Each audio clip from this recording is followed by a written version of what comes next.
Dan selanjutnya pertanyaannya adalah, Ustadz, dari hamba Allah 30 tahun akhwat, Ustadz sejauh mana saya harus mendukung suami saya? Karena suami saya sudah bekerja setiap hari, tapi memang pendapatannya masih belum cukup untuk mendukung perekonomian keluarga kami. Hutang setiap hari semakin menumpuk, membuat saya terkadang menjadi labil dan pikiran saya tidak karuan. Berikan saya nasihat yang baik, Ustadz. Hiduplah apa adanya, teman-teman. Ya, selama kita mau hidup apa adanya, dan depan mata itu yang kita nikmati, saya yakin semuanya cukup. Ya, saya yakin semuanya cukup. Kalori yang dibutuhkan oleh tubuh kita ini tidak banyak, teman-teman sekalian. Tidak banyak.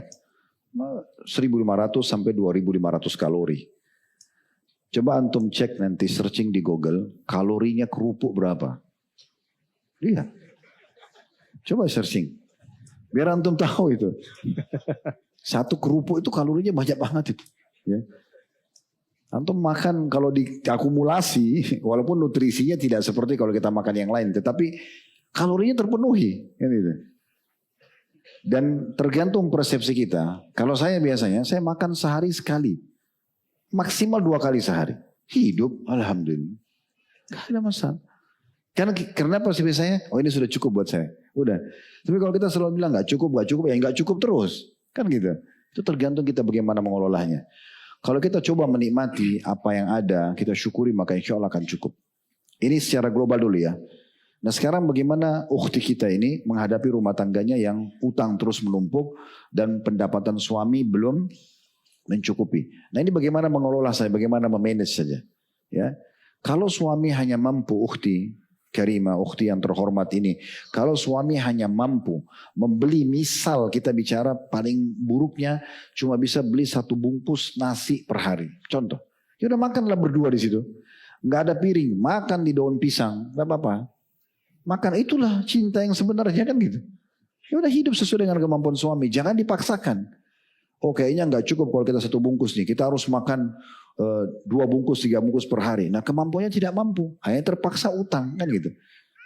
Jadi kita teman-teman sekalian tergantung kondisi dan keadaan. Kalau kita lihat riwayat para sahabat ya, mereka yang tidak punya makanan, maka mereka dalam satu peperangan pernah, beberapa sahabat menukil, kami pernah diutus Nabi SAW berperang, kami hanya makan sehari 1 butir kurma dengan cara mengisapnya. Kenapa? Karena mereka bisa menerimanya itu. Kondisinya bisa diterima. Bukan saya bilang jangan berusaha ya. Karena kondisi ukhti yang sedang bertanya ini kan bagaimana menenangkan diri. Sementara utang terus bertambah. Ya coba lebih disyukuri dan dipas-pasin udah. Berhenti melihat teman-teman sekalian tetangga di sebelah. Ya. Atau kita nonton di media, ini yang paling berpengaruh sekarang media nih.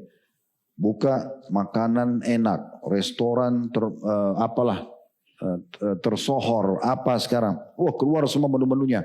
Minta harus beli itu. Ya susah. Kalau ada uang gak ada masalah. Masalahnya lagi tidak ada uang. Mata kita ini punya nafsu juga ya. Mata itu punya nafsu, ini hidung, semua ini ada nafsunya.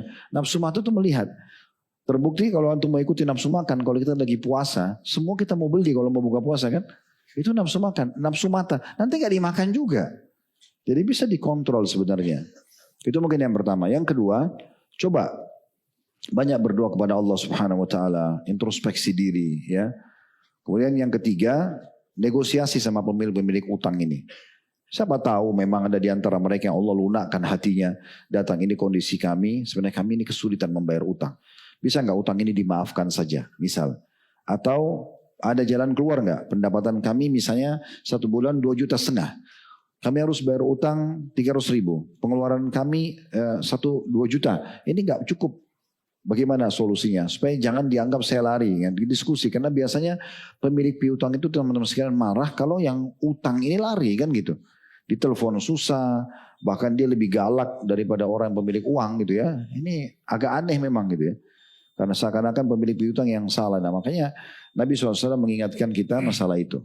Jadi orang mukmin itu sangat mudah kalau meminjamkan uang, transaksi, sangat mudah juga kalau menagih ataupun dia mengembalikan haknya semua atau memberikan hak orang lain, itu semua bagian daripada ibadah. Ya, Allahu a'lam. Oke.